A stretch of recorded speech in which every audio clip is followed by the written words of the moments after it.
Hi. Let's Hey. shall we let's jump right into it, I think. We should just do it. Yeah, I mean, these things take time. There's procedures. Yeah, exactly. So, album number 1 didn't really live up to expectations. It did okay. It sort of stalled. It sold about 60,000, which I think for like what they were trying to do, that wasn't a very good return on the investment, because obviously you've got like this giant stage show. It's massive. You're touring a lot. Like, in order to balance that out and like keep the thing going, you probably need to be selling a bit more than that. I'd imagine. I'm not an expert though, but I'd imagine that's probably true. So the manager said, essentially, you need another product. Because the other one stopped selling, we need to keep the thing going. But Paul said, and I think this is quite interesting. Paul Stanley said that he didn't have any inspiration at the time. And I've got this, by the way, from his autobiography, which is a fascinating thing. You can listen to all of it on YouTube. You can listen to his and Gene's. His is better than Gene's. I actually prefer his to Gene's because he comes across as a very sad, arrogant old man who's always fucking right about everything, and everyone else is wrong. And he's also, I think, got a lot of attachment issues that he seems to kind of gloss over a lot at the beginning. But it's still really worth a listen. And actually, you can get an insight pretty much on every single album when you listen to it, and it's just kind of hilarious. And so he said that he didn't have any inspiration to write songs, but he said, this is a quote of his, he said, inspiration, anyone could wait around for inspiration. True talent was being able to conjure it up like that.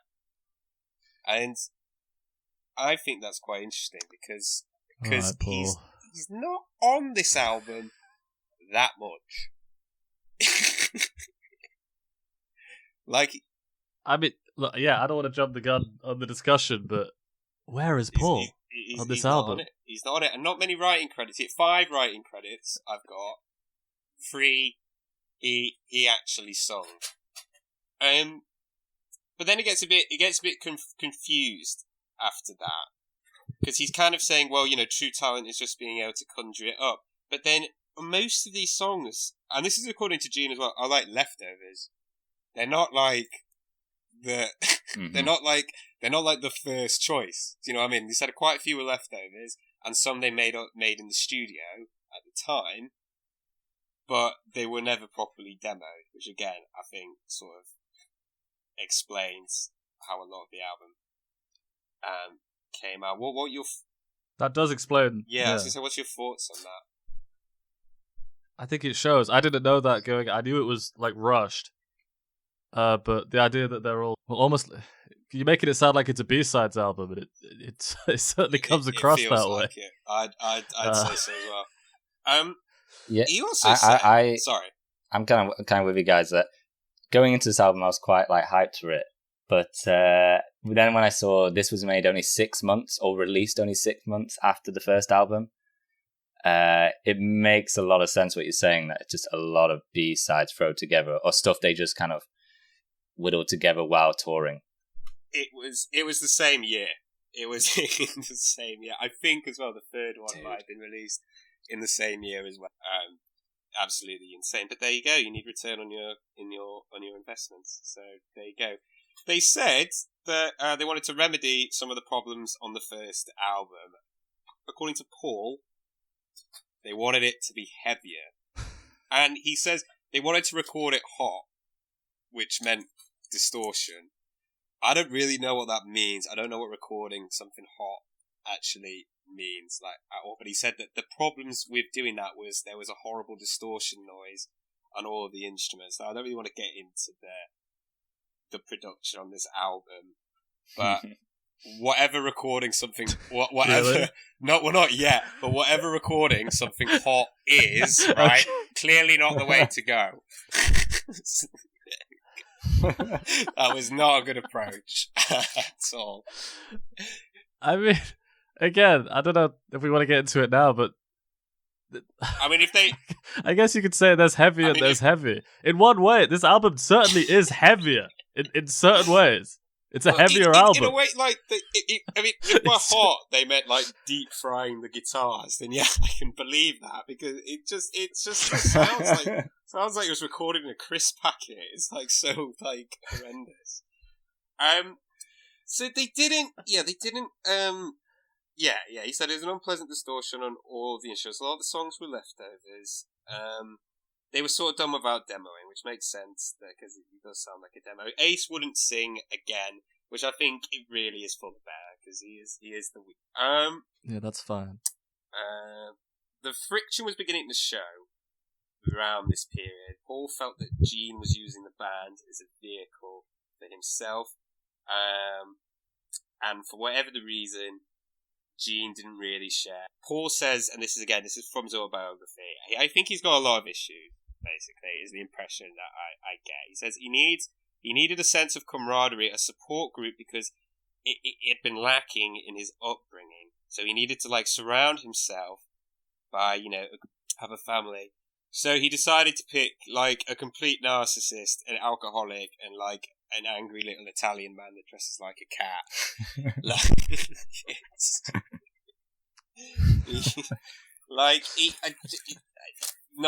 Not the wisest decision. Ace became quite self-destructive. He drove his car repeatedly down a stretch of winding road when he was incredibly drunk, and then smashed the car up to pieces. Now, from Paul's documentary and Paul's autobiography and Gene's autobiography, I kind of think Ace actually they paint him in a bad light, and there are some things where I think, yeah, probably shouldn't have done that, or those are quite heavy accusations.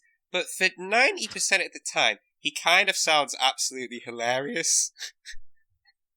Like there was some story. Like there's a story when he was sat on a chair and Peter Criss put his cock and balls, like unsheathed cock and balls, on his shoulder, on Ace's shoulder, and he turned around and he like pecked it, he like kissed it. Which I think is hilarious. Sorry? I think he pecked it. Yeah, he like kissed it. He like kissed it on the tip. And then there's another story. Sorry, there's another story where Paul was having a shower, and as he was having a shower, Ace Frehley was taking a shit in the toilet next to Paul when he was having a shower. And the way that like Paul describes this, he's like, "What are you doing?" Like to Ace. And apparently he just shrugged. I went, "Nah, I don't know," and didn't get off the toilet. I think that's fantastic.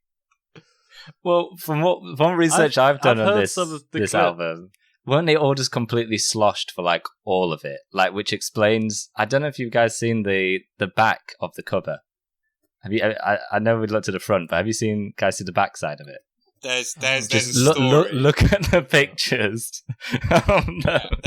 The guy that took those pictures was had previously, before he became a photographer, he was a brain surgeon in South Africa.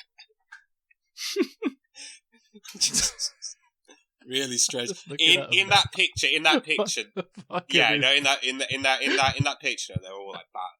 They're all apart from Gene. Gene doesn't drink. He did not drink.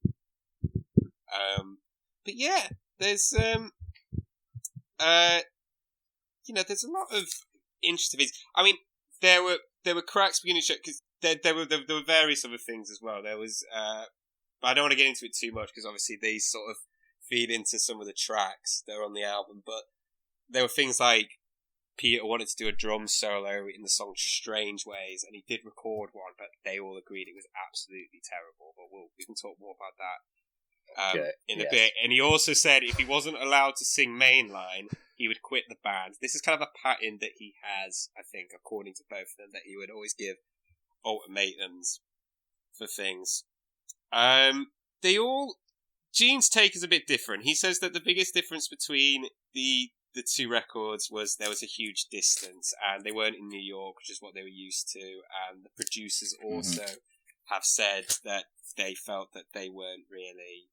They were sort of to turn them into a great they wanted to turn them into a great studio band as opposed to like capturing what they were like actually in the in a live environment, which makes sense. It does sound very stiff and lifeless, a lot of this record, and there's a lot of overdubs which doesn't necessarily work that well. I heard one of the engineers or producers, like, his excuse was, I was moving house at the time, but it was very stressful. So he just didn't put in much effort. Well, that's not fair. I heard all the members speak quite positive of the album, though. They all say, like, they had a good time and it was all pretty wild. Moving house, sorry to go back to something, is the most stressful thing apparently you'll ever do in your life. So maybe he's maybe he's right. But yeah, they seem to. There's some. Go on, Alexei. No. Well, I was saying, I think there's some truth to what Alex is saying about how they like it, but I think there is a bit of a. Like, as I looked online at, like, some reviews for this album, I think that there was more than a few people trying to peddle a narrative of a kind of retrospective, we all got this album wrong. A kind of, anyway, the remasters have fixed up the production anyway, and it really rocks. Well, I'm not being funny, but if what I listen to is the remasters, then it's like... Same, man. I mean, I assume whatever is on Spotify is the most up-to-date version of it. Maybe not. Yeah, I also think there's an idea. I wouldn't say any of the problems have been. I also think there's a narrative that, like, they had such a heavy live sound that the producers wanted to, like, clean it up a bit, which just didn't work, and there was a conflict there. I'm not sure how true that is. Given what we're saying about them just want to make it heavier, or whatever. I mean, make it more distorted. Yeah. The heaviness distortion thing is interesting because it comes back to so much of what we spoke about on the first album. We kept saying things like, it just doesn't sound heavy, the guitars just aren't distorted enough, we need more crunch, we need more rasp. And I really had a feeling of, be careful what you wish for with this album, because the guitars are, dirtier, they're going in more hot. But, it's so muddy. It's incredible. It's exhausting to listen to this album. It's horrible. It's like I think muddy is the right way of putting it. It's like obviously it's in my notes, muddy kept on coming up. Yeah, it's like swimming in a septic tank. It's absolutely horrendous. It is really, really taxing. And I've listened to this because I keep having to delay. I've listened to this album like 5 times. Like, you know what I mean? Like, I don't even think like it is taxing. But anyway, so it came out. So it got they got through it basically. The whole thing seems like it was a bit of a hodgepodge, and they did eventually release it in 1974, which was the second album that year.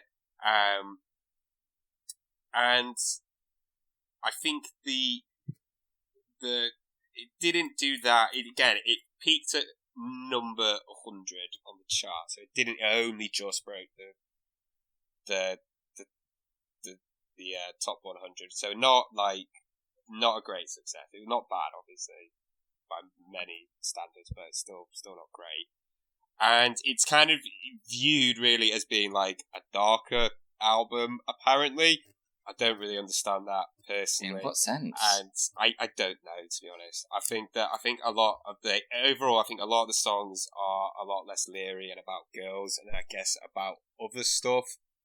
But I mean, I don't think it doesn't feel like a darker album. In fact, I would argue that like on the first record, like 100,000 Years or Black Diamonds were like, I guess, like heavier in subject matter. But anyway, I think let's go through it. Let's go through it track by track. I think that's the way to go. Let's. All right. Let's do it. Oh wait, sorry, wait. Before we do that, the cover. Okay. What the fuck is going on?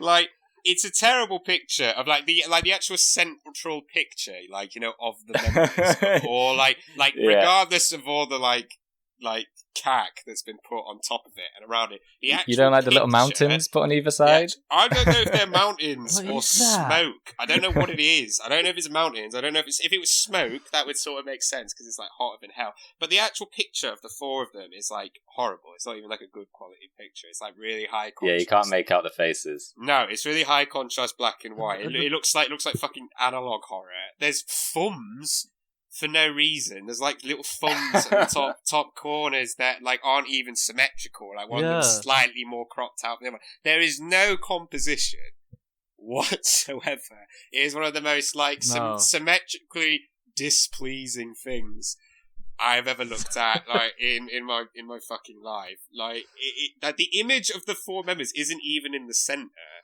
There's random borders which are they almost feel like an optic illusion. They kind of hurt your eyes a little bit to look at them. There's random. It looks like each member's sort of dribbled Chinese writing on each other. They've just Japanese. It looks like each member has dribbled their own name in Japanese on each other. It just doesn't make it is. I was quite shocked to find out it wasn't sort of up there with one of with some of the worst album covers that have ever been released. It's fucking. I don't know.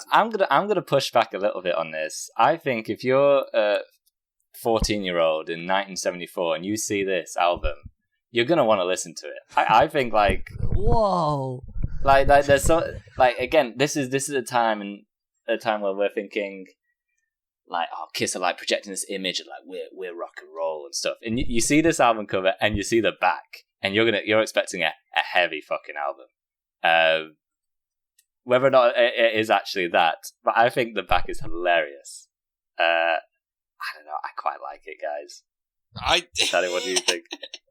I can see both of your points. The lack of symmetry is incredible. I want to be someone who's quite it's pro, frustrating as hell. I want to be pro asymmetry, but it's very annoying. It's the horrible. way they are framed is so annoying. If you forced someone to be that asymmetrical, they would find it so difficult. Do you know what I mean? It's almost skillful. It's astonishing how unsymmetrical it is. It's all right. I think it comes across random, the Japanese thing that they're doing. It totally is. What other they're trying to rock to metal trick albums you into like thinking they're a this? Japanese. Because you're right, it does seem random, or was this a trend at the time? You know, I have a theory that they were trying to play into a Japanese market more because of the image. Than because of the that. God, the kind of Godzilla boots and the kabuki makeup and stuff like that. I think they could see them as being quite successful in Japan and just kind of went hard on that gimmick. There's no way that went down well. I mean the random Japanese and the cringy ass font for Hotter Than Hell. Oh. Well, that's the other thing that as well. The prompt for the cover, Hotter Than Hell. There's a lot of directions you could take that in. You know what I mean? Particularly for a rock band or a proto metal band. There's quite a lot of wiggle room to be able to come up with something that would fit that aesthetic with that name. It's not that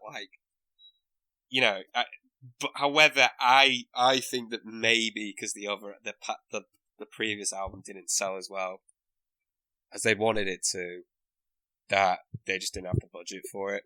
I think it's better than the first album front cover only because it's trying something more than the first album. I disagree entirely. I mean the first album is, I think, for them, and what they're trying to do.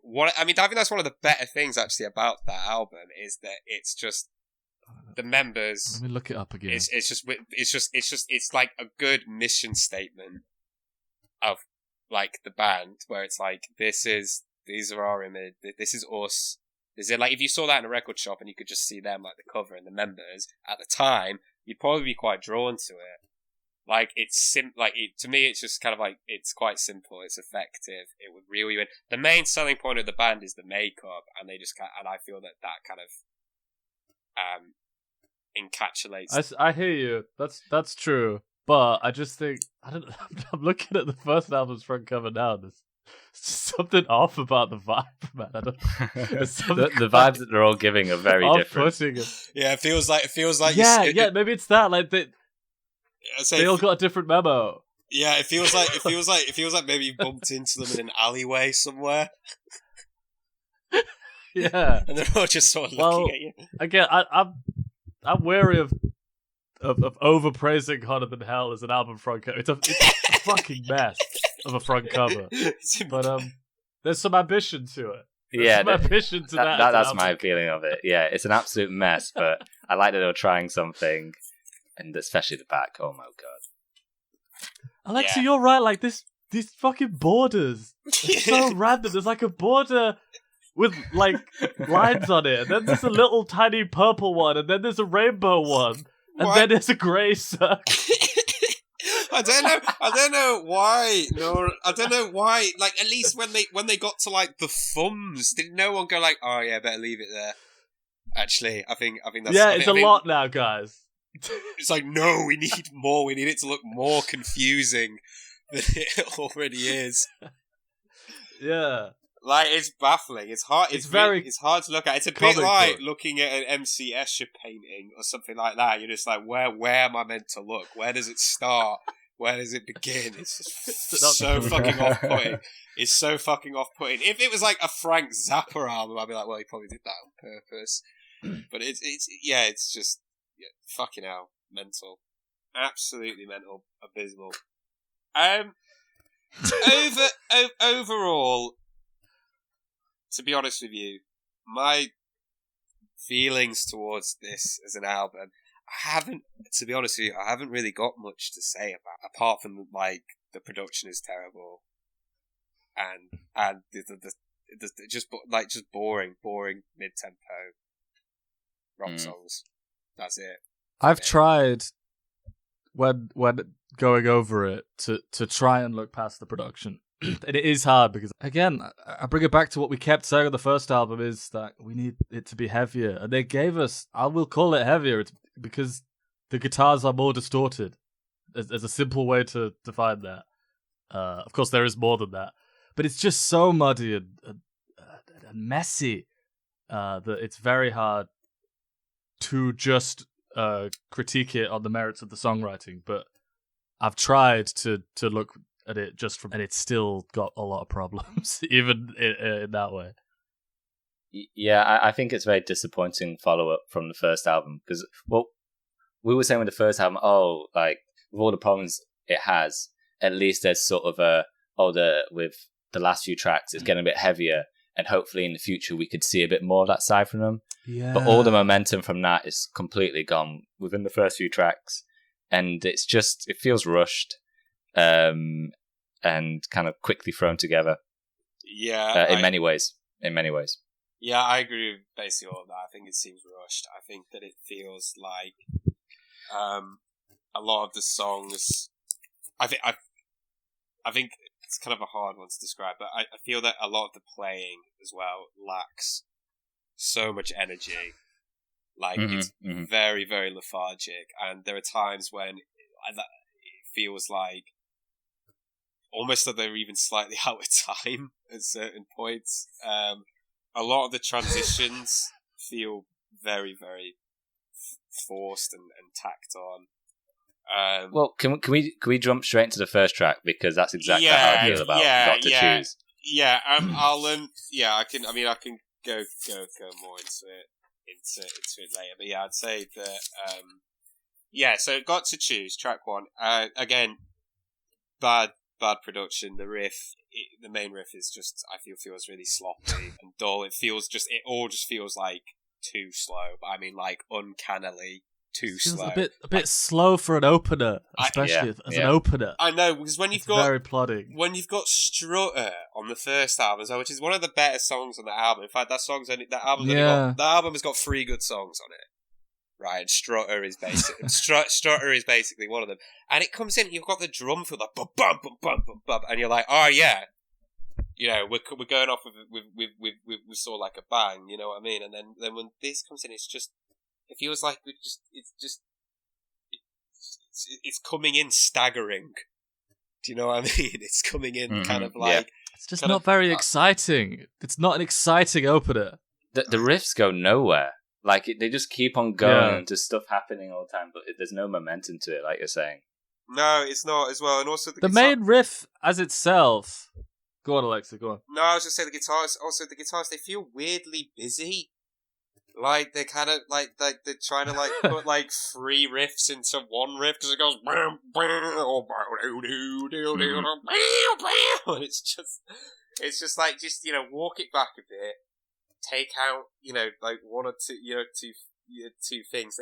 For a song that, again, like, has a quite a simple, boring riff, there's still quite a lot going on. It feels really, really busy. And just a boring free style classic rocks. Well, the way you're talking about it, both of you, saying that it's like directionless, I think that also shows in the solo. Now, without giving away my opinions for later on, I actually think Ace Frehley kind of comes out pretty well comparatively on this album with his solos. I 100% agree. This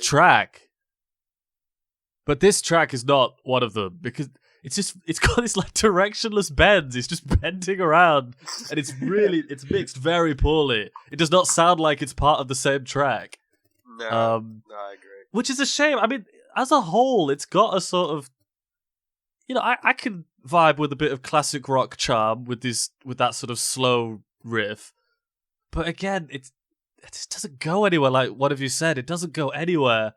Well, it's like what you're saying though, because you're saying that you can like vibe off like a classic rock tune, like. But the thing is about all those great bands like that do that quite well. Black Sabbath is. I mean, I'm not like a big AC/DC fan, but they have like so much energy, and you know, and regardless of what you think of them, they do have a very, very good ear for hooks and really, riffs. really great riffs. Like regardless of what you think, they do write good riffs. Like none of that is here. There's no energy.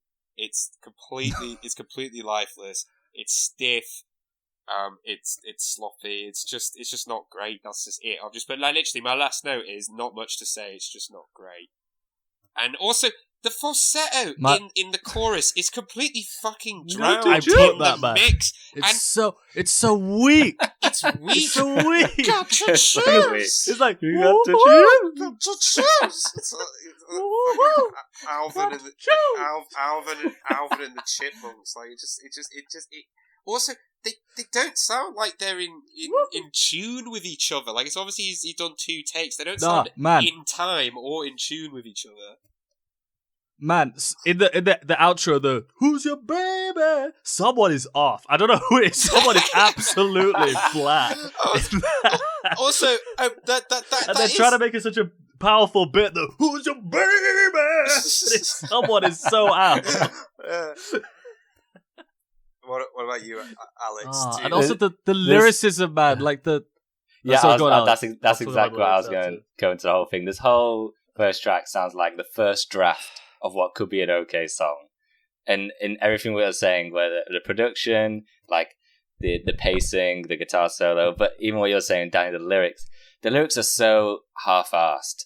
Like he's talking about this woman, but like he even says at some point, like, I don't really care. He's like, don't care. No, I don't know. It's like, what? What are we meant to glean from this song? Yeah, I've got something that I need to bring to the table about the lyrics to this album. I cannot comment on basically, apart from one song, which I think you'll you probably know which one that is, but Okay. I cannot comment on 90% of the lyrics on this album because I just fucking zone now. I just thought they were so, like dribble and boring and innocuous, and that I can't. I have nothing to say. I just zone now. I kept trying, but it's just zone out. I wrote in my notes here, and I don't even remember this line, but it's like, heard the neighbors say, leaving me today. It's just so lazy, man. That's what I mean. I was just like, oh, I get it. You just, it's just like a means to an end, isn't it? But just how indecisive it is. Like the second verse here says, sometimes, oh, sometimes, I know you need a change of pace. Oh, yeah. But I ain't gonna run no race. What's he saying there? Is he saying that he wants her to stay, or he's also just like, oh, you do what you want, baby? Like, just sort of, I don't mind either way. Okay. Actually, Alex, if you read his autobiography, that makes perfect sense. He is a very emotionally dysfunctional human being. Yeah. Okay. Fine. Not like in a, tragic artist sort of way, just in a like, mate, you have a horrible way of thinking and you need to do some CBT or something. Should we tell that to the ball? Move on. It's got some nice guitar harmonies at the start, but again, it doesn't go anywhere. Let's move on. Yeah, shit. All right. Parasite. Parasite. Parasite. This is Ace's. It's kind of seen as a bit of a classic off this album. If you're in the Kiss world, then yeah, this is seen as like being one of the kind of like a classic song of theirs. Ace wrote it. I think that I like it. I think it's good. I think that riff's okay. I enjoyed it. I think the riff is good. I think it's got a good groove. It is too slow. Yeah, I'll give it that. It is too slow. Chorus feels like it is lacking, and it's a bit half-assed. I'll give it that. Lyrics are just complete dribble and don't mean anything, and again, just like a means to an end. The playing does feel awkward in the chorus. The middle eight, though, has a great guitar solo in it. And I feel the playing is a lot less sloppy. I feel in general with this album, a lot of the middle eights and the jammier moments are better than the actual like songs, like the verses and choruses. Like there's quite a few times where I've said middle eight isn't too bad. Tell me, what do you think? I think there's better solos on this album. I think it's got some nice little. He does like a little pull off thing towards the end of the solo that I quite like. I think they're even like overdubs on it. Yeah, it's all right. It's a nice, funky little riff, but it's similarly to the first track. It doesn't go anywhere. This song, it feels very static, and they're leaning on the riff so heavily. I don't think the riff's good enough for how much they're relying on it to carry this song, because the chorus is very weak, and a lot of the moments aren't so good either. Honestly, I'm looking at my notes. A lot of them are about the production, which I'm trying to avoid talking about. It's muddy, it's weak, it's so muffled. It's got this weird, like, echo on the vocal. It's almost like a slapback echo that he's got in it. Like he's trying to compensate for the weak sound that it's got. The drums are so clicky and weak. There's no punch. It just sounds it's like a demo. It sounds so amateurish. I think his playing comes into that as well. Like his playing is Peter Criss is not a good drummer. He's not a very good drummer at all. Yeah, there's some nice. I'm being kind. There's some nice little fills. He does like this very little Peter Criss like. Brrr, I don't know what to. He's like going like like that, and I like it because there he's not going beyond his ability. He does quite well as long as he doesn't get too ambitious. I do agree with you about the riff. They do try to like as much of like to the ends of the earth, because I think that is clearly one of the stronger riffs on the album, and like that's true. And I think you're right. And I think it is one of the stronger. Yeah, you're right. Yeah, I think they were probably like, oh, that's a pretty good riff. We'll just milk that for like a good 2 minutes. Yeah, I agree with that. It is one of the better. I can see this track being quite good live. Like the riff's quite good, and the chorus would be like easy to sing along with. Parasite Lady. But yeah, they don't build upon the riff at all, and it's just kind of awkward at points. So, boom, and it's just like the one little like drum bit. Yeah, they don't really build on. So I spent way too much time trying to figure out the lyrics of this one. I really shouldn't have. I think it's about they're lying to a girl because he wants to go jam with the band. That's the most I could figure out of it. I didn't. Alex, you've done well, man. Yeah, I was gonna say. You've done well. Yeah, you are. I tried. But beyond that, I just to describe a woman as a parasite in the way they do, I couldn't really work out what they were getting at. Parasite eyes. Is that what I'm saying? I thought it was maybe. I mean, I've not thought, but I tried to do any sort of deep dive into the lyrics of that song. But I think is it about a group? It's something along those lines. Yeah, that's what I mean. That's what I could get out of it. There was something as well you said about the chorus being weak. There's this bit at the end of the chorus where it goes like parasite baby, da da da da, parasite, bum bum bum, and it's just so awkward sounding, and it's just like, did you not think maybe? Yeah. Like it sounds like it comes in too late, and you're just like, did you not think maybe do another take of that? Like loosen up a bit. Like it's just so stiff. Yeah. I'll say it's nice to hear, like, because it's got to be one of the... It's weird to say, because it's quite slow, but it's one of the faster tracks on the album, isn't it? Yeah. At least the riff. The riff is busy and fast. Yeah. And this album is full of plodding riffs. So it's quite nice to hear, again, the speed of the riff I like. But though I heard some fans online taking it, they were calling it like, oh, this is like the first ever thrash metal song. Oh, fuck off. Are you out your fucking mind? Oh my god. I saw someone say that. Oh, Jesus Christ. That's the other thing as well. You look at this album as well, and some people have said that like it was really, it influenced like sludge and doom metal and stuff like that. I was like, is that because it's just really fucking slow? That's like, it's just really it's slow like and it's muddy and mixed terribly. You know what I mean? That's like, you could say the same about Enya. Yeah. It's just slow and fucking boring. Like, yeah, no. fucking ridiculous. But, however, I know I just shat on this song quite a bit. I do actually think it's quite good. And I would say it was probably one of my favourites off the record. As in, I think it's good. Maybe. Like, so for example, the batting average of the first album is it had 3 good songs, right? This is one of the good songs. Yeah. This is one of the good songs of this album. However, I don't think it's as good as either of the 3 good songs of the first record. So Strutter, Black Diamond, and 100,000 Years. It's not as good as any of them. I'm going to have to think about that a bit more, but yeah, that sounds about right. Yeah, same. I agree with that statement, though. Yeah. Anyway, is anyone else going to let's move on. No, this is the one I've move on, please. I've been looking forward to this. I'm not being funny, but we're only 2 tracks in. It's been like half an hour. Right, so...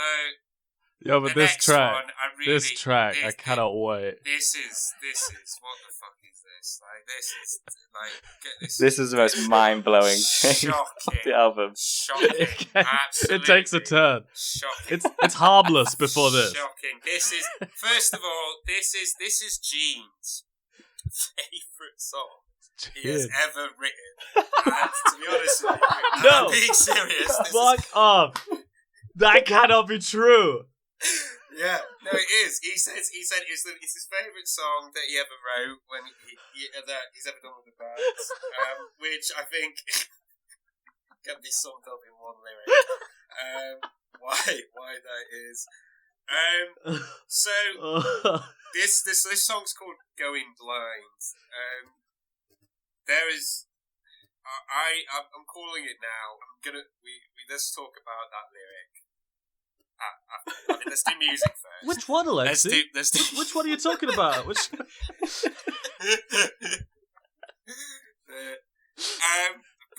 musically, there's way too much going on. It sounds like 1,000 riffs being played at once, like in one of those like one of those machines that like blows money up from the ground, and you've got to try catching it all. It's like the riff equivalent. That's of that. this song. There's like a billion different things going on. There's no dynamics whatsoever. It's just bing, bing, bing, No dynamics. and it's all being played at a fucking snail's pace. And it kind of sounds like it's trying to sound like a John Lennon style ballad. You know, kind of like a soppy. I wrote, is this our first Kiss ballad, right? I think it is, yeah. Proper, yeah. Yeah. Hey. Yeah. Not a great start. Yeah, just a lot going on, completely ping-ponging off each other. The ending is incredibly sloppy. There's not really much else to say for me about the music. Oh, the solo is good. I mean, the solo is good. I think it's soulful. I think it's a good attempt. It sounds a bit like something. It sounds like something. Fuck! I forgot his name. I didn't write that. Yeah, David Bowie's guitarist from like the Ziggy Stardust era. Oh, what's he called? Not Mick Thompson. That's the guitarist of Slipknot. Mick Ronson. Is it Mick Ronson? Yeah, I think so. It sounds like something. Let's say Mick Thompson from Slipknot. Alright, let's say it sounds like Mick Thompson from Slipknot. So it sounds a bit like it's trying to do that thing. I think it's quite soulful. It's quite nice. Yeah, that's literally that's. I think it fits, but it's not my thing. It's not my style of solo, but it does fit. It fits, and you're right. It is Mick Ronson. Yeah, guitarist. Yeah. That's all I have to say. I think what I wrote in my notes is this Gene singing? It's not good. Now, I now know that it is Gene singing. There's this weird compression on the vocals. It's so squashed. Like the production throughout this album is bad, but this is the only one where it literally sounds like things are peaking. Like it just sounds like totally wrong. The production on this, it sounds exhausting. Yeah. It's such a tiring piece of music. Yeah, even for this album, it goes on. For this album, even the production is like champion bad production. It's like and the singing, the vocals are so strained. He's trying to. Yeah, he's really obviously, trying. This is clearly a song where you should tone it down. Yeah, but he's straining and trying to sound macho, and he's going. Could you sing? It sounds like he's like not for 15 days. And it's like trying to pass. Just the whole thing. It has this horribly squashed, saturated sound that's just exhausting to listen to. It just has no dynamics, like you said. Yeah, no, absolutely. I mean, I could keep talking about the music, but really, again, we used the word rapey when talking about the first album, but I mean, this is the king of it. Well, this is the king. I wanted but no, to okay, no, you're right, because he's in character.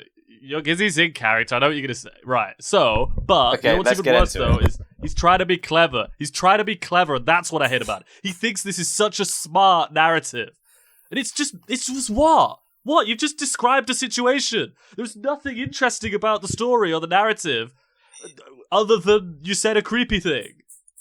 Yeah. What? So basically, okay. So are we buying into his thing that it's a sea captain addressing a mermaid? Wait, can a 93-year-old sea captain addressing a 16-year-old mermaid? Yeah, are we accepting that? I think we should get the lyric just to say what it is. First of all, when he says you're so much younger, can't you see that rubs me the wrong way. It's so many ways. It is unbelievable. But the lyric that is particularly bad is when he says, "I'm 93, you're just 16." Now, this is going to shock. I think this is going to shock both. Gene didn't actually write the lyric. Now, I get it. Like, Gene Simmons spends most of his time trying to like super glue down his erection, right? I understand that. He didn't actually suggest it. It was Paul. Paul said... no, Paul. No, he did. He said, and Gene went, "That's weird. That's a really weird line." Do you think we should? I was like, absolutely. So they did. It's not actually, and I understand. That's how it happened. That is exactly. That's exactly. If you listen to his, that's just me doing an impression of the audiobook. Like that's exactly how he describes it as going down. So, all right. It wasn't actually Gene, which is mental. Like, but no. Sorry, to answer your question, Alex, I don't buy it's a sea captain. I don't really see what the fuck it's got to do with going blind. I don't really see going blind. I mean, going blind is a metaphor for what? It's just not. I really, I don't understand. He doesn't see that the age gap is an issue. He's just saying, I'm going blind, and doesn't expand upon that. And also, I think it's really funny that the whole thing is about him going blind, but then he also says, "You're so much younger, can't you see?" As if like she's the one who's blind in the situation. Yeah, because he can't. I don't understand. He can't see. He can't see. Like he's blind. He can't see a birth certificate, so he doesn't understand what he's doing. So horrendously bad. Like he.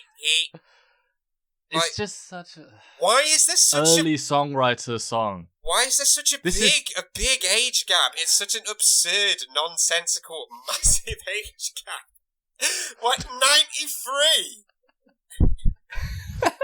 Like, I'm 1,000 years old and you're only 3. Like, not even sea captains back then were living to 93. It's like, this is a blind 93-year-old man that's sailing a boat. Sea captain, no less. Coming across a 16-year-old mermaid. It's like... Just where's the... Like, it's like the song's trying to set up this conflict. But it's not like giving us... Like I said, it's just giving us a situation without any specifics of what the fuck's going on. I'm left feeling nothing. It's just what? It's a bit like when you're talking to an elderly relative and they say something kind of slightly racist that comes out of nowhere, and you're just kind of shocked and you're kind of just shocked and perplexed by it. Wait, what? Why did you say that? Oh, because you just start listening to it and you're like, oh god, this is fucking boring. This is awful. And then you're like, what? Wait, what? Walk it back. What? Why did you? Hold on.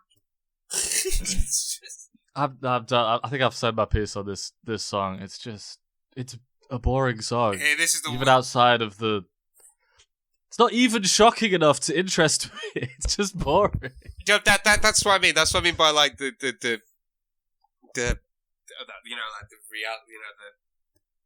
the analogy of if you've got like an elderly relative that says something racist randomly at Christmas or something like that, because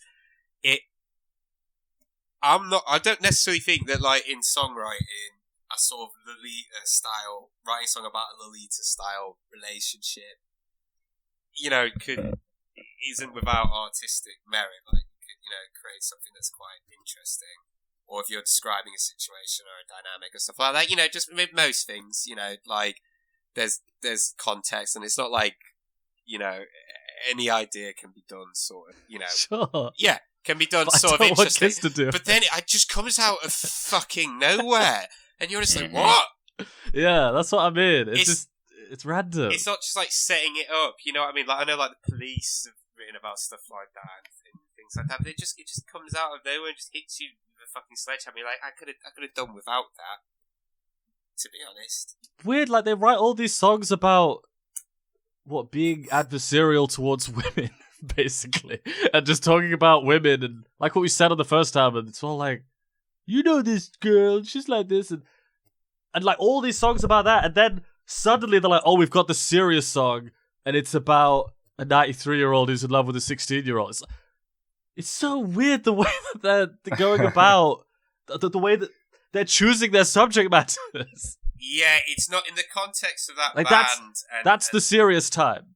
Yeah, and also in the context of that band and the stuff that's happened previously, it's really not. You know what I mean? It's just like you write all these leery songs about women, and you've basically written this song about essentially a 93-year-old blind paedophile in a boat that you're supposed to like maybe sympathise for. It's like, well, that's not really a good look for you, is it? Because you've written all these other songs.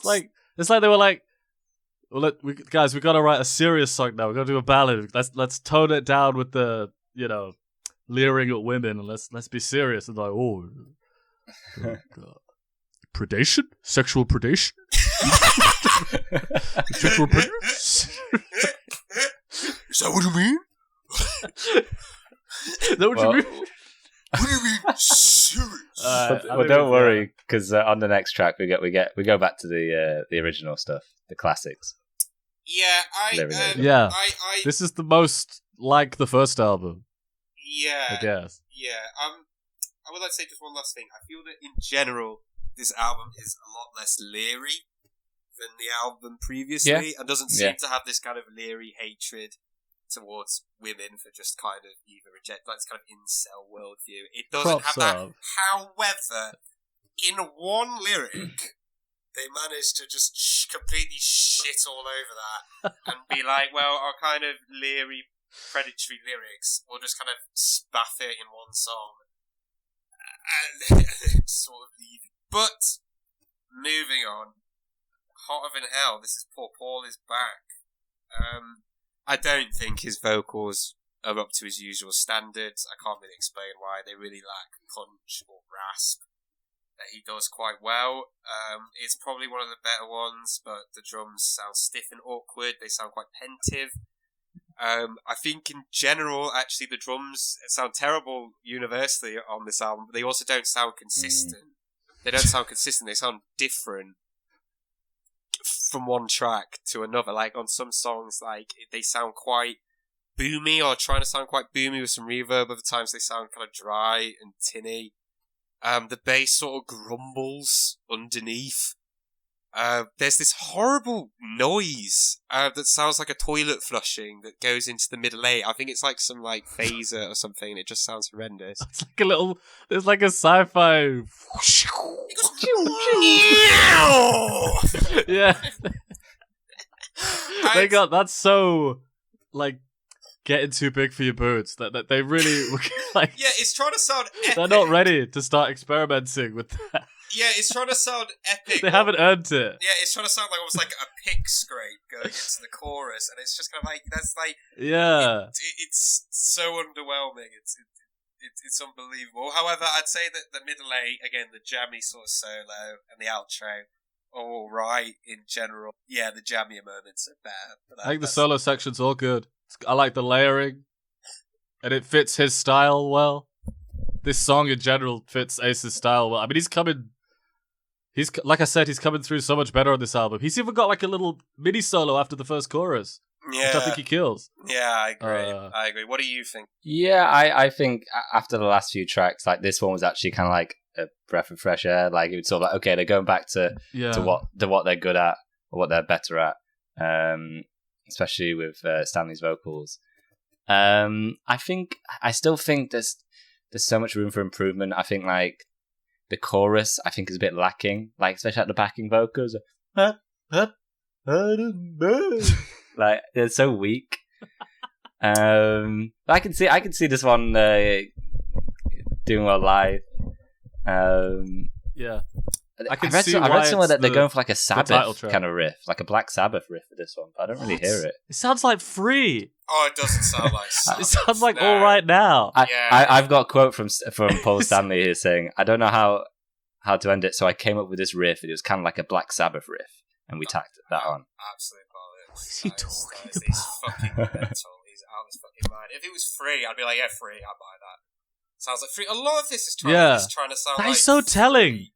Really, just like budget free, a lot of all of this. And I know what you mean about the backing vocals, Alex, because I think that a lot of the backing vocals and the harmonies on this album, and it's the same with the first album, they're trying to almost go for this kind of 50s teeny bop sort of vibe.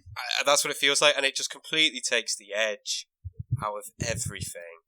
Like, everything. It makes it just not sound dangerous in the slightest. Just, do you know what I mean?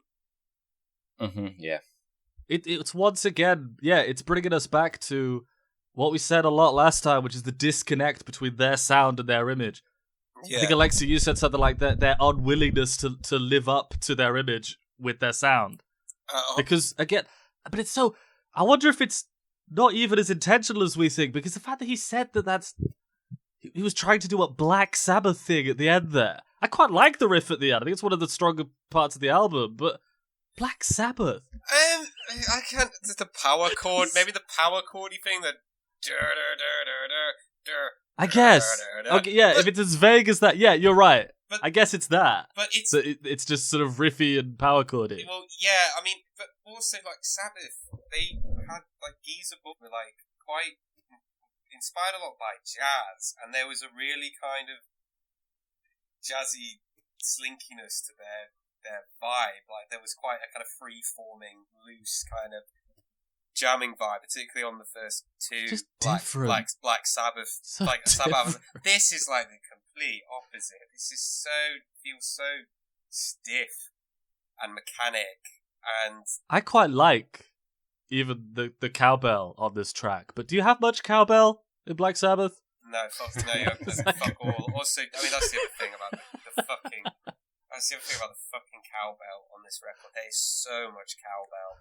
I don't understand. So much. Yeah, why there's so much. there cowbell. is so on this- much cowbell. Jesus Christ! I think it's the speed of the songs. They're all cowbell. They're like. It makes all of them sound like more somehow slower and more pathetic and plodding. Yeah, plodding along. When you use the It's a weak cowbell. sound. It's a cute sound. It's cutesy. Yeah, that's what I mean. It's like I wrote. Yeah. Sorry, what did you write? I don't know, man. I want to move I on. wrote the- I just want to move I wrote on. This, I put Peter's fills are very hit and miss. Which I Yes. think's true. It's like he really rolls the dice on his films. he really does. Sometimes they're alright, sometimes they just do not hit. yeah, or And the thing is, one more thing, we could. sorry. The one Go thing, on, Lexi, go on. the one thing I want to say about his films, I agree with you, but sometimes, when you say hit or miss, it could even be in the same film. It's like at the beginning of it, you're like, yeah, Yes! yes, and then it'll just completely fuck it up at the end and just completely bottle it. And you're like, oh, shit. Like He it's tries to fit too much into like one bar. he He does. spreads it out. It'll Those be like beats, it'll be like yeah. boom, boom, boom, boom, Ah. boom, boom, boom, boom, and you're like, oh, bollocks. Like anyway, It's got a typical like we would say, women as the enemy line. It's the whole "she'll burn you like the midday sun" is very first album. Very, you watch out for her, she'll burn you like the midday sun. It's so again, I hate. it's very Paul. I think Paul likes these lyrics a lot. He does, and I'm not going to bang on about it, but if you read the autobiography, that is his view on like every single woman he's ever been in a relationship with, particularly one I think called Edna, who he fucking hates, like with passion. But his whole kind of worldview is very much like, people have burned me very, very hard in the past. But the like Danny was saying, the comparisons he's using though, like burning like the midday sun, which isn't that hot. Like, well, it's not that bad a comparison, and also she'll leave you well done, which again is like, well done's okay. Like, it's not it's not a crazy imaginative thing to say, is it? It depends where you live, Alex. It depends where you live, Alex. Okay, yes, you're right. If you live in, and if you live in they'd moved out to California for for this album. So maybe he was feeling a bit hot. Maybe it's kind of connected. Exactly, because he lived in New York. It's not very warm in New York. If you live in Bolton, the midday sun isn't that hot. So I'm going to give him the credit. I'm going to give him the benefit of the doubt on that. I'm not saying it's a good lyric, but factually, factually, I think the jury's out on that one. I would like. I'm saying it's a good lyric. Okay, all right. No, it's good. It's genius. It's Leonard Cohen. I would like to move on, and I. Yes. Okay, so we don't need to spend much time with the next one. I 100% agree. It's dated for the time. It's boring 50s style rock and roll song. It's half-assed. none of this fits in with the image. I mean, it was like that on the first album. This is really bad for it. The lyrics again sound like they're just sort of made up on the spot and innocuous. And if either of you have anything that you think you can add to that, feel free. No, I think if not, can we please move on? Let Me Go Rock and Roll. It just screams they wrote this very quickly on a tour bus, and then they just needed to throw something on the album, and that was it. Like, it just sounds like a song you'd sort of loosely write together while you're waiting for something, and they threw it on. It's a filler track. Yeah, I think 100%. it's the kissing time of this album. It's so dated. It's so old sounding, and even like Ace comes through well on this track, but it kind of shows his style of playing is very old fashioned, even for the time this was made. It's very rock and roll boogie woogie, quite Chuck Berry, like his style of playing. It's quite on this song. Yeah, on this song it is. But I think what this record has made me kind of realize is I think I actually do really like his guitar playing. I think it's kind of piercing. I think he thinks of his solos quite well. There's quite a chaotic, reckless abandon to them. He's kind of a scratchy, cruder version of Jimmy Page, but not scratchy and crude in like a bad way. Yeah, like I think I quite like it. I actually think he's a good guitar player, but I just think it's completely wasted on sure, all I think this. it's the best thing about this track, and often he's the best thing about this album, especially because we're getting such little Paul singing. Yeah, because this Let Me Go Rock and Roll track is when I was really starting to get pissed off about how much Gene we're getting vocally on this album. Way too much. It is Gene. too much Gene, man. Way too much. Way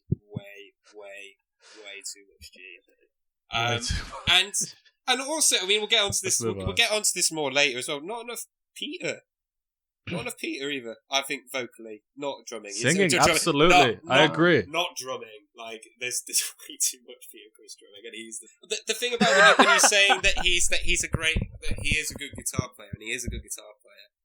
But they always go on about how the chemistry of the four of them was so strong, and I don't get that at all on this album. It doesn't sound like they're supposed to play together. It feels like they're kind of fitting a round peg in a square hole. They doesn't feel like there's any real synergy between them, and I think that's really true for the next song, which is All the Way. I think you're right. They have tracks where they do sound together, but not. Yeah, you're right. Not here. No, I agree. Go on, Alex. Sorry, what were you going to say, Alex? I wasn't saying anything. I think move on to the next track because I have similar thoughts on that one as well. Yeah. So All the Way. Yes. I hate this. I really, really hate this. I fucking hate the way.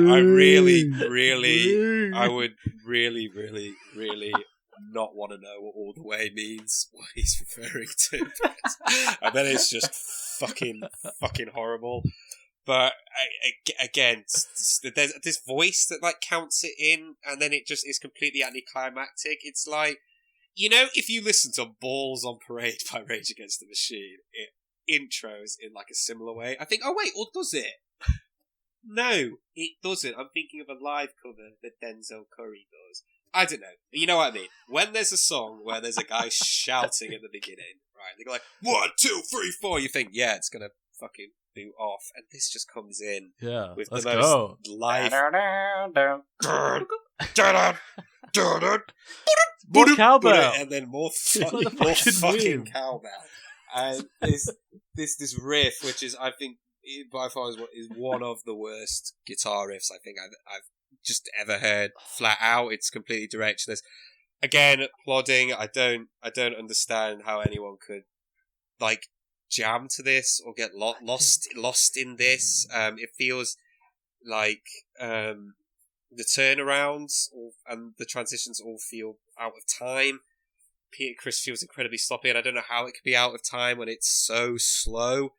The playing is incredibly stiff. The chorus sounds like a sitcom from oh, something's on the loose, or the cat's out the bag. Father. It sounds like it's like in a trailer for some some guy that turns into a dog or something and is like stealing. So watch out for this guy. And he's like ruining a picnic or something. I just zoned out. It's complete filler. It's really, really rubbish. And again, the reason why is right. I take against it so much is the production actually is so tinny and abrasive sounding, to the point where it almost sounds like a Daughter's album or like some like a noise song album. Then it becomes quite grating and actually almost physically quite painful in your ears. And there's legitimate. I got ear fatigue at this point. Yeah, it's where I really started to, because it's so tinny and there's this. It's like clicks and static. There's no punch. There's no oomph to the album at all. It's just yeah. Which is weird because it's these fucking spacious riffs, man. There's so much pausing. Oh, I know. It's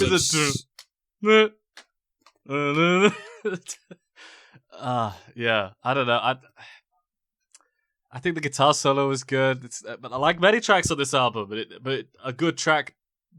The solos do not make it. I just get, like you, Alexei, I was just getting exhausted. It sounded funny, this song. The pausing with the cowbell. It just becomes funny, and then... Yeah. I mean, I wrote that there's the second verse has harmonies in it. Like like the melody line has a harmony on top, which they should do more. Mm-hmm, yeah. Because the vocals can sound very underpopulated at times, I think. Because they do these, they try to do these big choruses where everyone sings, and they always come across weak. So I mean more like the two of them singing, or overdubs. I agree. It's just the point I got tired. This is the point I really started to get tired on this album. It's not what we need at this point. No. Alex, what do you think? Yeah, I agree with you. This was always a track where I just completely, I couldn't tell you what happened in it or what it was about or the riff. So I had to go back and listen to it a few times. Again, the lyrics are so nothing. You can't work out how they're feeling about this person whatsoever. And just very tame lyrics. You're wearing clothes that fit you well, which is just such like like your grandma would say about your outfit. Oh, they fit you well, darling. Yeah. There's just loads of just, that will do lines. Like it hits the mark, so we'll just use that. Yeah. Lazy. Yeah. Yeah, and just Gene cannot carry most of this album with his voice. It's tiring, like you guys are saying. It really is, and I think as well with the terrible production, like I said, starting to get ear fatigue and stuff like that. If it's channeled through something, like a Daughters or an Early Swans or a Boris or some band like that, it's okay. It's the fact that they're trying to like squeeze these like hits, essentially, like hits, like through this sort of sound. Just it becomes even more grating as a result. It's kind of like listening to the Monkees in one ear whilst simultaneously having the left side of your cheek like slowly cheese grate. It becomes the core of the album's shortcomings. Sorry, I have to pause for a second because I need to get my charger. Okay. We'll take this. Should we leave it? Okay, yeah, should be edit this bend your breath. Just leave it recording. Let's leave it recording. Yeah, it's this big old 1 hour 11-minute recording right now. Yeah, can I say that I think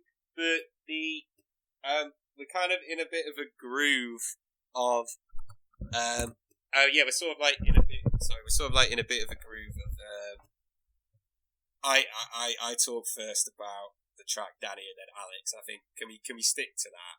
We'll shape it up. Yeah, sure. Next week we'll or whenever when we do the next record we'll do the other way around. We'll do Alex first, Danny then me. But so there's like a structure in that sense. Does that make sense? I think it's working quite well. Yeah, sure. It's working quite well. Okay. As long as we can still interject. I want people to interject when I talk. Yeah, I agree. Yeah, I agree. Yeah. Okay, so Well, I mean, I can hear. You get your charger, Alexei. I can hear that there's problems. That's fine. I noticed I'm that. getting lag. All right, okay, then good. I was worried it was coming across very obviously. Okay, No, that's good. I haven't seen an issue with it. Anyway, okay, so we're back. Okay, what was I about to say? I I was don't going to know. say this becomes the core of all the album's shortcomings or the root of all the album's shortcomings, because not only are you running these wannabe hits through just this terrible muddy production, but even before that, they really are wannabe hits. These are not. It's not like, oh, if only this album had this wonderful production, the production it deserves. The songs aren't good enough. They're relying on old tropes. Yeah. You're completely Anyway. You're completely right. The songs that like I said, just like a demo, like they half-ass. You can tell Very that. demo-y, yeah. You can tell that. They said that they didn't demo a lot of these songs, and it shows because it sounds like this sounds like the demo. Yeah. It's not good enough. No, it's not. All right, moving forward. Yeah. Oh, hang on. No, we've done that one. Oh yeah, moving forward, we've got Watching You. Watching You. This is another Gene song. Now, I think that there's so many, and I think it's a weird one, right? Okay, so I think the playing is stiff, right? The playing is stiff. It bottles it a bit when it goes into the verse, but it still sort of grooves. The harmonies make everything sound very sort of clean. Again, very 50s teeny bop, takes a lot of the edge out of it. I don't know what it's about, but it sounds incredibly leery. There's awkward fills in the breakdown. There's no rhythm. It just kind of it just kind of sounds like he is just kind of randomly hitting parts of the drum kit in the breakdown. However, I know those things are all pretty bad, but I think it's all right. Actually, I quite like this. I think it's pretty good. I think this is more like what this should sound like. I think it's a good riff. I mean, the riff is good. I mean, they should sound more like this. The lyrics are probably incredibly leery and rapey, but there's not much you can do about that. You're going to have to sort of put up with that. Paul absolutely slams when he comes in. And he doesn't come in for long. When he comes in, going into the second chorus with that falsetto, I'm like, this is what you're missing. This. It's so good to have him back, but it's kind of groovy. It's got a good swagger to it. Like, yeah, it is stiff, but it's a good riff, and it does sound awkward in the chorus. But no, I quite like it. Of all the songs that I like on this album, this is one of those. So I like Parasite and this. Interesting. But yeah, I'm with you. I think this song suits Gene a lot better than the last few tracks we just heard, like coming out on this freaking Gene Simmons Valley that we're in. It is slimy, and it is all like the things we talked about with the first album, but it's their comfort zone, and I didn't mind it. Yeah, I think it's one of the better songs on the album. Oh, we got our first big disagreement. That I really, really don't like this one. It's just not what I. To me, this is the last track, part 2. It's just we're getting more of these boring riffs. Is this the one that's like and it doesn't end? It goes on and on and on and on and on. This riff, man, I was zoning out. This is every time I listen to it, I zoned out. It's just boring to me. I like the harmonies, but they weren't saving it. Gene was just. I mean, I'm just gonna say the same things as before, because to me this is more of the same. Gene's vocals are terrible. The production is not good enough. I can hear that they're trying to be heavy. Again, in my notes, I put what I said before, like it's the be careful what you wish for, because I'm hearing them trying to be this heavy band, and it's just monotonous to me. Yeah, you guys are making good points. I think I can see what you guys are saying, that Alexei, you're saying groove. I think you're onto something, but I still think that's a bit generous. Okay. You're hearing what you want to hear when you say groove. You can hear what they're trying to do. That is better. That is a better way of describing it. I think that what they're trying to do, I can kind of get like the basic outline, like a sketch of what they're trying to do. I basically say, okay, I can see. It is a bit more. You're right. It is a bit more like I could see this being good, but I do still. I quite like it. I think it's okay. I think that Paul, like when Paul comes in, he's like, trying to understand. Trying not to stay. That does. That's great. That does absolutely. Yeah. Absolutely. Anytime Paul comes back, I'm happy because I just want more Paul on this album. So yeah, you're right. I did this but one. It's still like the rest of the song's Gene. This one, I like the bit where they change at the end, where it goes from watching you to watching us. Like I think that's a good ending to the song, and they I think they hit that note right. Watching us. Yeah. Yeah, no, I like it. You also, guys are right. Also, yeah. Oh shit! What was I going to say? You said what? Was it about G? Was it about Gene? I can't. Oh shit! I can't remember. I was saying that Gene can't sing. Yeah, I know that. That's not that. I agree. What was it? I can't remember. Oh yeah. I know. Yeah, I got it now. You have to admit, at least, with watching you, there is way more momentum in that as a track than there is in 90% of the album. Whatever you think about it, like it's still pretty stiff, but there's still more like, energy in that track. Yeah, I just feel like it's longer. It felt long, this song. I just remember every time I heard it towards the end, I'm just hearing the riff too many times. The riff's not good enough to be played that many times. No, probably not. Probably not. I don't know. I like it. It's like bluesy, heavy, groovy. So I mean, yeah, is it as good as it could be? Yeah. No, probably not. You're totally right, Danny. Like the way this is sequenced. I mean, this track coming off the end of the past two we just had, the past three even. Like you are exhausted by this point of these sort of just generic riffs. Even though I do think it's much better, the sequencing does not help it in any way. No, I think that as well with the yeah. To me, the three. Go on, Alexei. I would say that I think it would have helped if they'd taken their foot off the rate for a couple of tracks, because it does feel like, content wise they've been sort of they've been on the same subject for like 3 songs. I think for me the next 3 tracks after this, the last 3 tracks, are more at least memorable and noticeable to me than the previous 3. It's funny. I won't disagree with that. It's funny that you mentioned that, because the next song is called Main. Yeah. It's called Mainline. Mainline. And so this was written by Paul. And you can hear that. And you can hear it's definitely a Paul track. And Peter said that if he wasn't allowed to sing the song, he would leave the band. And I think he was right. I think he was absolutely fucking right. I actually really like this. I think this. And I didn't at first. I agree. So I listened to it and it passed me by, and I went, "Oh, that was a bit rubbish." And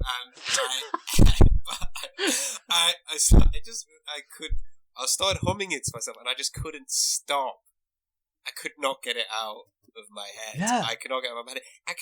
It sounds like a bit like a Creedence Clearwater Revival song. Like I quite like that. What? It sounds a bit like Rod Stewart.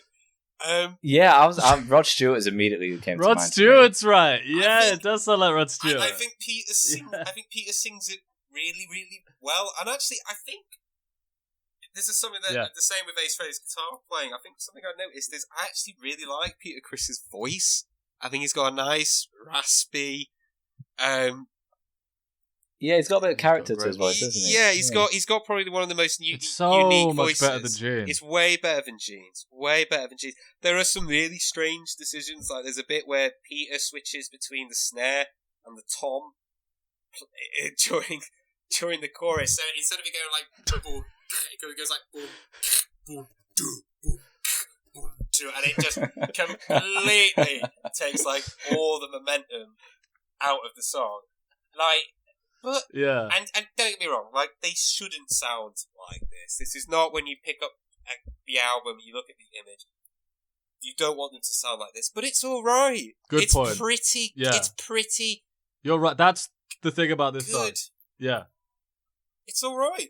Mainline, come on, baby, give it to you one time. Baby, won't you give it to me one time? It's good. It's weird. It's good. I'm looking at my notes, and I mostly wrote like negative things, but it's just thinking in this moment right now. I feel like it's one of the songs I feel more positively about. It's just maybe because it's just kind of happier sounding. It's more major key Mixolydian sounding, and it sounds more like. I was about to say it sounds more like what you want Kiss to sound like, but that's not true because it's not heavy at all. It sounds almost. Maybe it just sounds a bit more like the first album in a good way. It sounds almost. Go on, Alexei. It sounds almost Motown. Like it, You're being generous. no, I know what you same, mean. Yeah. Not the same quality. Not the same quality. I'm saying it sounds almost like it's got that sort of that vibe. I think Credence is a good one. Yeah, but it's good. I like it. I think. Alex, yeah, you guys seem to like it a lot more than I do. I like in a sense that it's. By the way, sorry, can I just say really quickly? It feels fresh in the album. When you hear it, it's easy to remember. It's this sounds a bit different, but I don't know. It sounds a bit just sort of like it's kind of a nothingy sort of 70s, Rod Stewart kind of thing, and just it's just so nothing. Like I agree with you that it is catchy and the melody works. But it's just kind of another sort of begging a woman to have sex with you sort of song, it stands out. I think a lot of it does stand out. For me, a lot of it is just the vocals. He's so much better at singing than Gene, and I love the rasp that we're getting here. If anything, I think the song doesn't quite live up to his performance of it. I think he goes further. Do you know what I mean? Like he puts more into this song than it deserves. Danny, I mean, the worst thing I can. I completely agree with you. I think he actually elevates it. I think that it's actually instrumentally is very, very, very dull. It's very, very, very boring. But he kind of you're right. He lifts it up. He kind of gives it a sort of like that kind of Rod Stewart. What's the guy from Credence called? That guy's kind of rasp. Or I don't know. Or like that guy's called. Or like the Eagles or something. But also I like. I kind of. Well, I kind of. Given the origin of this song, well, like the fact that they sort of like handed it over to Peter Criss, do you think they phoned it in a bit, like instrumentally, like on everything? Maybe that's to do with it. I mean, they don't sound like they're putting much effort instrumentally. I think that, like, don't get me wrong, I won't defend this song. Like it is. It's like I do think it's. I like it for some reason. But, I'm feeling that too, man. I don't want to overly defend it, but I'm not gonna defend it at all, really. Anyway, there are three songs I like off this album. That was the third one, basically. Oh, okay. Whoa. Not looking good for Coming Home and Strange Ways. Ways. It does not look good for the last two. Moving on. This is the worst sounding on the album, like production wise. Well, we're talking about Coming Home. This sounds horrific. I disagree. I think it's the worst on it. I think Going Blind is the worst production wise. Okay, all right, second worst. All right, I'll give you that. Okay, it's another it's another 50s groove. The lyrics are just the lyrics are boring and dumb. The chorus instrumental bit sounds like it's trying to sound like an English glam band, like Mott the Hoople or or something like that. It feels really tacked on. Are you talking about the descending major thing, like the Yeah, that's what I mean. after the chorus? The key change. I thought it sounded like Meatloaf. Yeah, that as well. That Meatloaf's a good shout, but it also sounds like the key change doesn't really go anywhere. It doesn't even. This is amazing, and I don't know whether you found this as well, but it doesn't even fade out properly. And I didn't know whether there was something wrong. It just cuts out randomly. Like, it's about to completely fade away and then just fucking cuts out. It's like the record. It's like the record engineer just fucking had enough. He was like, "I'm done with this bollocks," and just cut it before it even faded out. Coming home. But yeah, I've had an observation. There's a lot of apostrophes in the titles. I think I counted about 4 is there? of all the tracks. We've got Going Blind, Let Me Go Rock and Roll, Watching You, and Coming Home. Just their casual laid-back they style. kind of got that swagger about them. Yeah, they're just kind of cool in that way. Gives it an edge. It sounds like I like it a little bit more than Alexei. I think, again, I kind of like on this dark album, hearing some major key stuff. I like the little Meatloaf riff after the chorus. But I mean, I wrote in my notes, Paul is back, that is good, but. And I think that's how I feel about this song. The song's not good enough. It's a bit tuneless, especially in the verse. I could not sing the verse. I don't remember it. Well, I quite liked. I think they tried something a bit different with the verse, like kind of rhythmically different to what they usually do. I can't really sing it on top of my head, but they sort of kind of like go a bit. There's a bit more of a pace to it. But I agree with you, man. That I think there's probably a good song somewhere in here, but this is the one where the production really stood out to me. Like the lead guitars are so hidden behind everything. Just so much weird reverb and everything. It's bad. I'm not. Some of the choices, like the post-chorus stuff, is a bit of a mess. I think Stanley does well here, but I think it's a forgettable track, honestly. But we need more of him. Yeah. I noticed this one has the least listens on Spotify, which I think's unfair.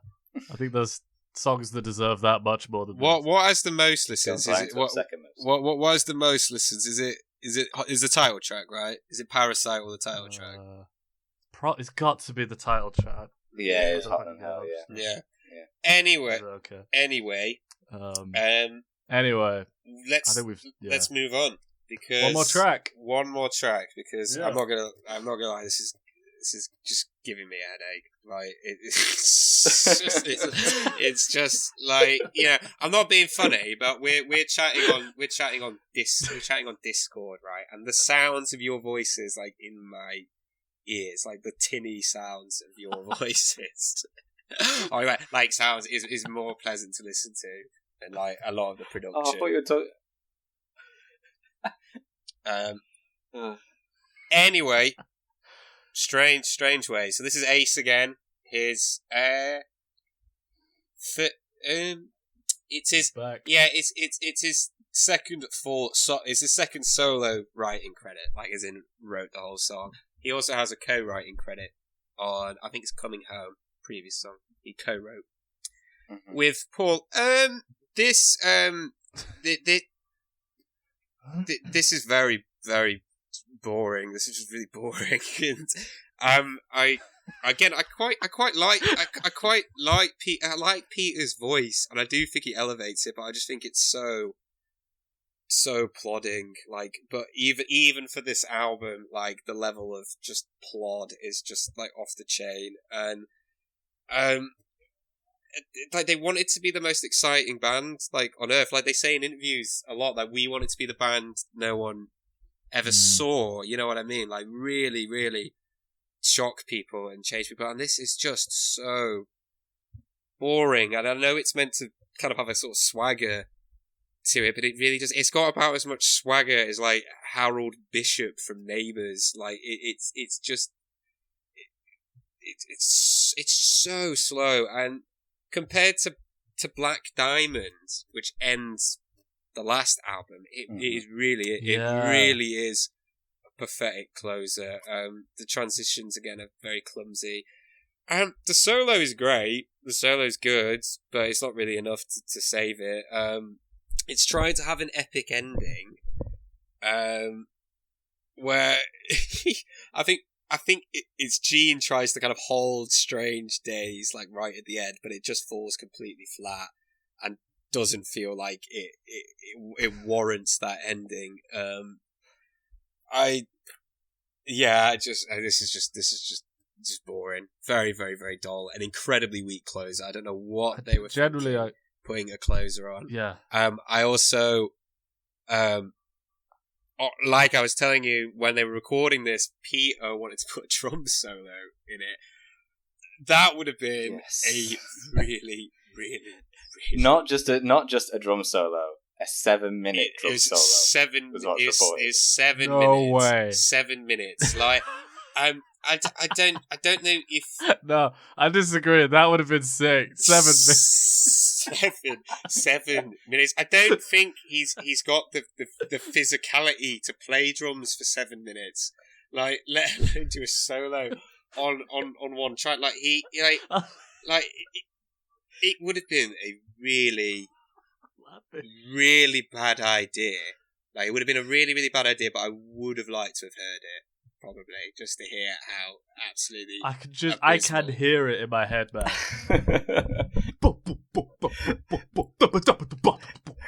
But it just shows how dysfunctional a band they are, right? Because apparently he played the drum solo, they recorded it, and then they waited for him to leave the studio, and Paul and Gene then told the producers to cut it off there and then, and not tell him. That's hilarious. Have you horrible? Have either of you heard one of his drum solos like ever? No. Right. No, I haven't had the pleasure. It's very. I mean, it sounds dumb, but it's very like percussive. As in, he uses a lot of toms and floor toms a lot. They almost sound quite tribal. It's a lot of like. Yeah. The idea of like just farting that onto this, just like, how could you possibly think that would work? Because it just goes. I can just hear it, man. You want to go like, I can, because like.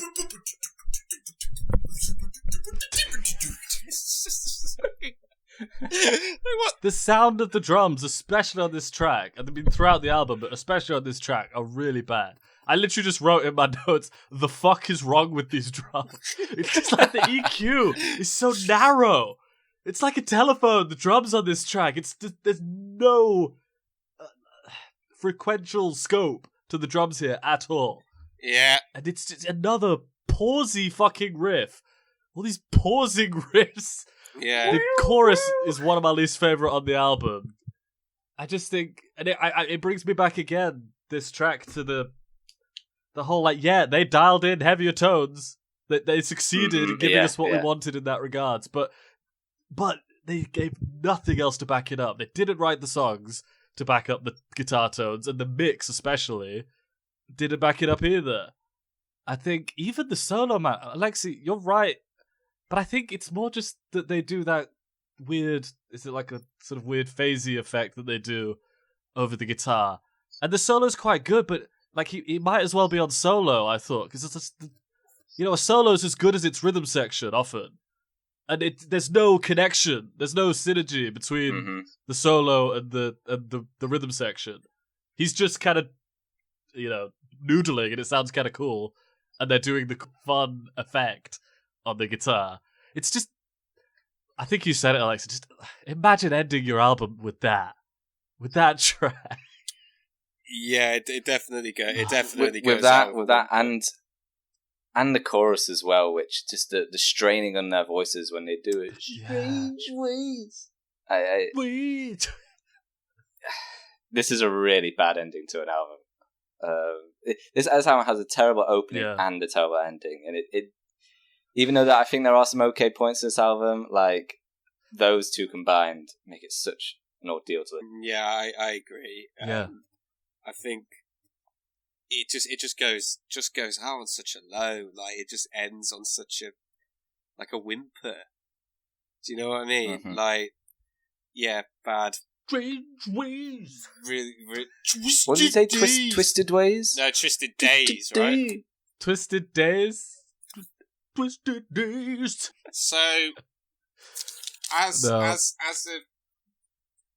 basically as a whole, hang on, I need to find them. I'll start. Yeah, I you think, start. again, I'm going to sound like a broken record, but what we wanted was something bigger after the first album. You know, the first album has that disconnection between the sound and the image. And so, you know, all they did was dial in heavier guitars and make the production way, way, way worse. And so, when concluding, I just want to put the production and mixing aside.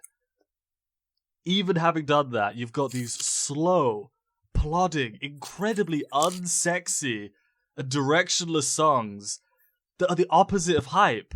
When we said heavy, we weren't thinking like family-friendly Black Sabbath meets Free. We were thinking energy. We wanted some, you know, give me 100,000 years, but with better guitar tone. That's what we want. And I just think, in a way, I've gone back. I haven't listened to it again, but I think back on the first album kind of better after hearing this one. It had some energy to it, at least. Even with the lows. It just, this album is not the hottest band in the world vibe that they want. This is so far from the hottest band in the world. Yeah, I wonder whether back you up with that. Go on, Alex. Yeah. After I finished listening to the album, it went on to play. Like Spotify just like continues to play songs after. It went on to play "Let Me Know" from the first album, and on hearing that, I'm like, it just hit me that on the first album, for all its problems, they are showing a lot more character and life to them, and it's crazy. Like at the beginning, we were talking about the album cover, and there's many things wrong with the album cover, but like you look at that and you're seeing these 4 different personas, and you're seeing all this character and energy and weirdness, and none of it is on the album whatsoever. Like none of that character, none of the crazy personas, or like that metal or rock energy comes through at all. I think this one's a miss compared to the first album. Alexei? I completely agree. I think this is worse than the first album. I think that there are some highlights, but I don't really think any of them are as good as the highlights of the first album, apart from maybe Mainline. Apart from Mainline. Mainline is a certified banger from front to back. Hell yeah. It's a classic. I just lament to say this: the awful production. The Paul's barely on it. Yeah. Way too much Gene. That's one of the worst. There's just so much mid-tempo, boring rock songs. I don't hear any chemistry between the members. Like I said, it just sounds like they're trying to fit a square peg in a round hole. In general, Ace sounds the best. The jammier moments are okay. I agree. But the songwriting, just for the most part, is just so much weaker, and there's so much lazier, and there's so much more filler. It's shit. It's a bad album, and what's weird is that this is seen as like a fan favorite. This is seen as like one of the better ones. This is a thing, right? And I don't want to give my opinion away too early. I think they're just a band that got better, and I do not understand this. People completely write off huge chunks of their material, which sounds so much more competent and better put together and professional and tuneful than this. This is just,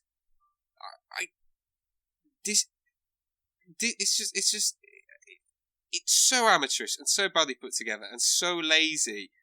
Yeah. Like, I just cannot understand how anyone... Because this is kind of seen as, like, every album they were sort of getting, like, one step closer to being bigger. And this was seen as, like, that logical next step. And I just don't see how this could keep the momentum going at all. Like, at all. And again, people, always look back on, like, the sort of album, maybe not this album run, like the first few, but this era as being, like, one of their strongest eras, like, but throughout the entire timeline. And it just completely baffles me how that can be. Like, this, I think it's bad. I actually think, like, the first album I thought was, like, boring, but this kind of isn't just boring and plodding and badly put together. Like, it's just like bad. It's like just bad out. Well, I think what you would say about like what you were saying, like, this is like a fan favorite. The only thing I can think they would say to defend it is that it's it's got its charm, but I think there is no lo-fi charm to be found on this album. That is clearly unintentional, and this is not Daniel Johnston. This is not the sort of music that benefits from bad production. And the classic rock charm that we get here a little bit in moments is just better found elsewhere. There's so many other places you could go for that. And I think... So I don't know I don't know what they're getting from this album. I'm envious of them. Because... even viewed, like, again, putting the mix aside and just trying to even view it in a cultural vacuum, ignoring, comparing it to other things, and it's just fine. There's no magic in this album. There's no catchiness. There's very few moments of interest. I think we kept saying, all of us, the word exhausting. It's an exhausting album. Makes me very tired. It's only 30 minutes, 35 minutes. It doesn't feel like to it. that. It feels That's longer. crazy. Yeah. Alex, what do you It's think? not good. I don't really have anything to add. The stuff that you guys are saying about, like, bigger picture stuff with the band, I kind of want to hear more from them to sort of see what the fans are getting from them. I remember seeing online when people, like, comments on the song, people are referring to a lot of these songs in terms of live performances, being like, oh, Hotter Than Hell kills it live, or like... I'm not sure which ones, but a few of them they always play when they do big shows. So maybe that's where a lot of the affection comes from. But right now, like, guys, I'm not seeing it. No, I think we're all in agreement. I'm looking forward to them getting better. Yeah. Yeah. No, absolutely. I think they'd be hard pushed to worse for this. To be too perfectly honest with you, I know everyone shits on music for the elder. Alexei, please. We've got so many albums to listen to. Anyway, so let's rank it. Let's rank the two that we've heard. Before we do that, I do have one thing. I feel like there's something that I should bring up. So once the album was released in October 1974, second album of that year, they did have more success going up bills. They did manage to get on more tours, but as they were doing those tours, they had a spare room that they called the Chicken Coop. And this room that was called the Chicken Coop would be full of women that wanted to sleep with members of the band. And every night on tour, they would get a call from their manager that would say which room the Chicken Coop were going to be in. So, yeah, that's love. Well, let's hope that gives them a bit more energy and pizzazz going into the next album. They can tap from that. They can tap from the coop. In any case, for Dress to Kill. In any case, where are we going? Where would we put it? Where would we put it? I mean, I'm just gonna put my cards on the table. This is I think this is worse than the first album. I actually think by quite a significant distance. 100%. This is worse than the first album. So that would mean that so far, album number 1 self-titled, is the best Kiss record, and this is the worst. Obviously, that So far. Sounds like all three of us are in agreement on that. except for Mainline. All right. Except for mainline. We put mainline as a 1.5. If we were doing songs, it would go Mainline would be probably the best. Then everything else would probably just like fall in. Baby, won't you give it to me one time? I think that's just cool. I think Mainline is in my top favorite, my top 10 tracks of all time. Can we finish out? Yeah. Can we finish out this recording by us all singing mainline? Yeah. Hang on. Okay. 1, 2, Okay. 3, 4. Mainline. Out of time. Mainline. Trying to count us in. Mainline. Won't you give it to me Baby, won't you give it to me one time? Whoa, I got chills.